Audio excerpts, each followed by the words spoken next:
Good morning, dear students. Yesterday we had discussed a few topics like what is a rational number, what are the different types of rational numbers. Then after we learned some properties of rational numbers and what is the standard form of a rational number. Okay.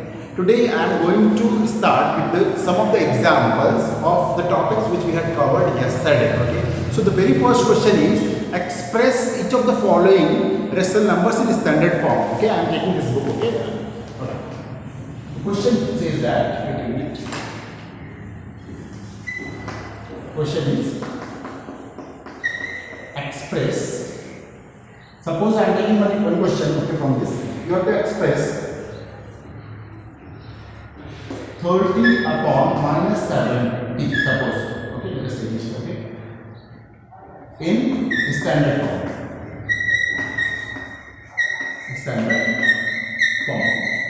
So what you have to do in this question? You have to convert this into this given rational number 30 upon minus 70 into standard form. Okay, आपको क्या करना है? इसको standard form में change करना. मैंने कल आपको बताया था कि standard form of rational number क्या होता है कि अगर आपके पास कोई रेशनल नंबर है और उसके न्यूमरेटर और डिनोमिनेटर के बीच का एचसीएफ हाईएस्ट कॉमन फैक्टर अगर 1 आ रहा है, it means that the given rational number is in the standard form, otherwise नहीं. ठीक है, हमको चेंज करना है. तो आप क्या करेंगे? 30 आपके पास क्या है? आप लिखेंगे given means rational number is equal to 30 upon minus 70. You can further write, आप इसको क्यों लिख सकते हैं? आप माइनस का जब मल्टीप्लिकेशन माइनस 1 का क्या करते हैं? डिनोमिनेटर से न्यूमरेटर में माइनस को ले जाने के लिए एक्चुअल में क्या किया जाता है कि आप माइनस 1 का मींस एक प्रॉपर्टी वाले प्रॉपर्टी ऑफ रेशनल नंबर आप माइनस 1 का मल्टीप्लिकेशन न्यूमरेटर और डिनोमिनेटर में करते हैं, जो कि मैं शो नहीं कर रहा हूँ. तो क्या होता है कि न्यूमरेटर में माइनस 30 हो जाता है और डिनोमिनेटर में फर्स्ट हो जाता है, 70 हो जाता है. ठीक है, ये प्रॉपर्टी आपको कल पढ़ा देना है. ठीक, अब क्या है कि आपको इसको स्टैंडर्ड फॉर्म में चेंज करना है. For changing it into standard form there are two ways. Directly आपको दिख रहा है कि ये दोनों 10 से डिवाइड हो रहा है. ठीक है, बट वो 10 कैसे आया? आपके माइंड में आप जब प्रैक्टिस करेंगे तब तो आपको समझ में आ जाएगा कि ये 10 से डिवाइड हो रहा है, इस नंबर से डिवाइड हो रहा है. बट क्या करते हैं एक्चुअल में माइंड आपका क्या कर रहा होता है? आपका माइंड उसको क्या कर रहा होता है? उस 30 का और 70 का एचसीएफ फाइंड करता है, वही 10 होता है. ठीक है, यहाँ पे 10 होता है. देखिए हम इसको ऐसे इस तरह से कर रहे हैं, डिफरेंट मेथड से मैं वो बताऊंगा आपको कमिंग वीडियोस में. अब ये क्या है? हम इसको दोनों को डिवाइड कर रहे हैं. कौन सा ऐसा नंबर है जो दोनों को डिवाइड करेगा? 10 है. आप 2 से स्टार्ट करेंगे, 2 भी है, चलिए 2 से स्टार्ट करते हैं. 2 से 15, ओके, 2 से 35. फर्दर आप जाएंगे इसमें तो आपको 3 से भी नहीं होगा, ऐसे करते करते आप 5 पर पहुंचेंगे. ठीक है, 5 से 5 3 टाइम्स 15 और 5 7 टाइम्स. इसके बाद आप देखेंगे 3 और 7 साइमल्टेनियसली, मींस एक साथ कोई भी ऐसा नंबर नहीं है 1 के अलावा जो इनको डिवाइड करे. ठीक है, तो 1 क्या है? 1 को अगर हम मल्टीप्लाई करेंगे तो वैल्यू चेंज नहीं होगी. That is why I am not taking 1. Okay, तो क्या होगा हमारा एचसीएफ? क्या होगा एचसीएफ यहाँ पे 2 into 5. ठीक है, इट मींस 10. अब आपने देखा कि ये 10 से दोनों नंबर को डिवाइड करेंगे तो क्या होगा? -30 divided by 10 upon 70 divided by 10. तो आपको रिजल्ट क्या मिलेगा? -3/7. अब आप फर्दर इसको चेक कर सकते हैं. -3/7 में 3 और 7 का एचसीएफ देखिए, आपको जो कि 1 मिलेगा वो प्रूफ करता है कि -3/7 क्या है? आपका standard form of rational number है. ठीक है, इसी तरह से आपको मैं कुछ क्वेश्चन सबमिट करूंगा जिसको कि आपको सॉल्व करना है. तो आपने समझ लिया कि standard how to change the given rational number into standard form. Okay, now we will be moving towards the next example. That वो बहुत सिंपल सा एग्जांपल बनाया है. क्वेश्चन लिख रहा हूं, आपको समझा रहा हूं कि गिवन रेशनल नंबर है, उसमें आपको न्यूमरेटर और डिनोमिनेटर फाइंड करना है. बहुत सिंपल सा एग्जांपल है. ठीक है, आपका सपोज गिवन रेशनल नंबर है, r की वैल्यू है, मान लीजिए कुछ भी ले लीजिए, -12/18 है. ठीक है, यहाँ क्या करना है? कोई स्टैंडर्ड फॉर्म नहीं पूछा है आपसे पूछा गया है कि न्यूमरेटर क्या है, डिनोमिनेटर क्या है. वेरी सिंपल, आपको क्लियर दिख रहा है numerator. I am not writing it for numerator, N means numerator. Numerator क्या आ रहा है? -12 आ रहा है, इसको न्यूमरेटर बोलते हैं. और डिनोमिनेटर क्या है? 18 आ रहा है. अगर इसी को स्टैंडर्ड फॉर्म में चेंज करने बोला गया होता तो आप क्या करते? 12 का और 18 का एचसीएफ लेते, जो भी एचसीएफ आ रहा होगा उससे दोनों को न्यूमरेटर और डिनोमिनेटर को डिवाइड करते, तो आपको क्या होता है कि ये गिवन रेशनल नंबर आपका स्टैंडर्ड फॉर्म में चेंज हो जाता है. ठीक है, now we will be moving towards the next example that you have to do means do in the exercise. That what you have to do, आपको एक given rational number है, उसको क्या करना है? इस तरह से चेंज करना है कि उसका numerator, let me take right first. Wait a second.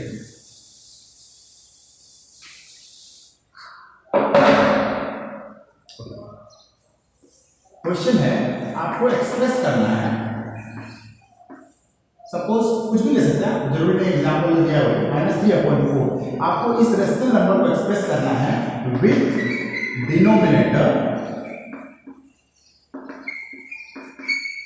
Let us suppose 12, ठीक है। ये गिवन रेशनल नंबर है -3/4, इसको आपको इस तरह से एक्सप्रेस करना है कि इसका डिनोमिनेटर 12 हो जाए। कैसे करेंगे? कल आपको दो प्रॉपर्टीज पढ़ाई थी, उन्हीं का यूज करेंगे, देखिए, ठीक है। सॉल्यूशन में आएगा हमारा, ठीक है। गिवन रेशनल नंबर क्या है? r हमारा क्या है? Is equal to -3/4। अब आप ध्यान दीजिएगा इसको कैसे करेंगे। आपको यहाँ ये 4 जो डिनोमिनेटर है यहाँ पे 12 लाना है, ठीक है। तो आप क्या करेंगे, ये डिनोमिनेटर यहाँ दिया है, इसको चेंज करना है। अब आप क्या करेंगे, यहाँ पे 12 को, ठीक है, आप डिवाइड करेंगे 4 से, ठीक है। कैसे होगा? 4 हाउ मेनी टाइम्स? 3 टाइम्स 12, ये आपका क्या होगा, ठीक है, 3। क्वेश्चन क्या मिला? 3। इट मींस दैट क्या मिला आपको? -3 को यहाँ m का मल्टीप्लाई करते हैं, m क्या है हमारा क्वेश्चन है, ठीक है। 3 से मल्टीप्लाई करेंगे और 4 को भी आप क्या करेंगे, 3 से मल्टीप्लाई करेंगे। आप एक क्वेश्चन पूछ सकते हैं, सर आपने इस 12 को क्यों 4 से डिवाइड किया, 3 से क्यों नहीं किया? रीजन ये है क्योंकि डिनोमिनेटर के बारे में पूछा गया है। अगर न्यूमरेटर के बारे में पूछा गया होता तो आप न्यूमरेटर से डिवाइड करते, ठीक है। तो अब आप देखिए क्या हो जाएगा, -9/12 आपका ये आंसर हो जाएगा। ये एक ऐसा रेशनल नंबर है जिसका डिनोमिनेटर 12 है। ये पूछा गया था क्वेश्चन, ठीक है। अब मैं एक क्वेश्चन और देता हूँ, इसी को थोड़ा सा चेंज कर देता हूँ, ठीक है। मान लीजिए एक्सप्रेस -3/4 ही रहता है, यहाँ डिनोमिनेटर की जगह न्यूमरेटर है, जो कि मैं आपको बता रहा था। यहाँ पे सपोज न्यूमरेटर, ठीक है। तब आपको क्या करना होगा? आपको क्या क्वेश्चन पूछा गया है? You have to express -3/4 with numerator 12। Same चीज करते हैं, देखिए आपके पास गिवन रेशनल नंबर क्या है? -3/4 है। आपको क्या करना है? न्यूमरेटर पे ध्यान देना है। न्यूमरेटर इस 3 को आपको क्या बनाना है? 12 करना है, ठीक है, 12 करना है, ओके। फिर 12 में भी देखिए यहाँ पे क्या है, -12 करना है कि +12? सब कुछ -12 +12 करना है। अब आप टेंशन ना रहेंगे कि माइनस है, इसको मैं बताऊंगा क्या करना। देखिए फर्स्ट ऑफ ऑल आप क्या करेंगे, मेरा फर्क में 12 को किससे, न्यूमरेटर की बात की है, इस न्यूमरेटर से साइन छोड़िए अभी आप, ठीक है, साइन छोड़ दीजिए, 3 से डिवाइड कर दीजिए, 3 से 4 टाइम्स 12, ओके। अब आप देखिए फिर आप क्या करेंगे, देखिएगा ध्यान से, आपको पॉजिटिव 12 लाना है, क्या लाना है? पॉजिटिव 12, कुछ नहीं है मतलब पॉजिटिव, ओके। तो -3 में आप क्या मल्टीप्लाई करेंगे? 4 का जो क्वेश्चन जाएगा, ठीक है। और फिर क्या करेंगे, 4 में भी सेम आप क्या करेंगे, इसी क्वेश्चन का मल्टीप्लाई करेंगे, सो दैट इसकी वैल्यू चेंज ना हो, ठीक है, इक्विवेलेंट फॉर्म है। बट ध्यान दीजिएगा, आपको क्योंकि बोला गया था यहाँ पे +12 लाना है, ठीक है। तो +12 लाना है तो आपको क्या करना पड़ेगा, यहाँ पे भी माइनस का मल्टीप्लाई करना पड़ेगा, यहाँ पे माइनस का मल्टीप्लाई करना पड़ेगा, ठीक है। किसका? -4 का, यहाँ पे भी -4 का, ठीक है। न्यूमरेटर में पॉजिटिव लाने की बात की, ठीक है। अब आप देखिए क्या होगा, ये हो गया हमारा 12/16। लेकिन आप देखिएगा फिर फर्दर स्टेप में जाएंगे तो आपको यही इक्विवेलेंट फॉर्म मिलेगा, माइनस फिर ऊपर आ जाएगा, ठीक है। आपको समझ में आ गया है? Next we will be moving towards one more example. वहां पे आपको क्या करना है, एब्सोल्यूट वैल्यू फाइंड करनी है, ठीक है। आपको किसी नंबर की क्या करनी है, एब्सोल्यूट वैल्यू फाइंड करनी है, okay.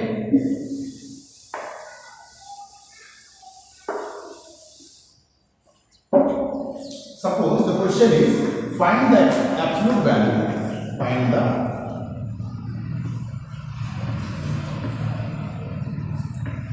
absolute value of rational number की बात हो रही है तो हम रेशनल नंबर की बात करेंगे, ठीक है। You have to find the absolute value of suppose -3/4, इसकी आपको एब्सोल्यूट वैल्यू फाइंड करनी है। जैसा कि कल मैंने आपको बताया था, हम क्या करते हैं, -3/4 ये सिंबल होता है एब्सोल्यूट वैल्यू फाइंड करने का, कल आपको बताया था, ठीक है। हम क्या कर रहे हैं, पूरे रेशनल नंबर का एब्सोल्यूट वैल्यू फाइंड कर रहे हैं। इज इक्वल टू क्या हो जाएगा, आप न्यूमरेटर पे फोकस कीजिए, -3 था, -3 का एब्सोल्यूट वैल्यू, और फिर क्या नीचे +4 है, इसका एब्सोल्यूट वैल्यू आपको बताया गया था कल, देखिए 31 नहीं है एब्सोल्यूट वैल्यू का, ठीक है। तो बताया गया था आपको कि अगर कोई एब्सोल्यूट वैल्यू फाइंड कर रहा है पॉजिटिव नंबर का तो पॉजिटिव ही रहेगा, no change in that, but for negative number उसमें क्या होगा कि आपका वो पॉजिटिव में चेंज हो जाएगा। देखिए -3 क्या हो जाएगा, +3, 4 ऑलरेडी पॉजिटिव है, there will be no change, तो your answer will be +3/4, okay. And for the next coming exercise I will be giving you the snapshot of the book, okay, thank you.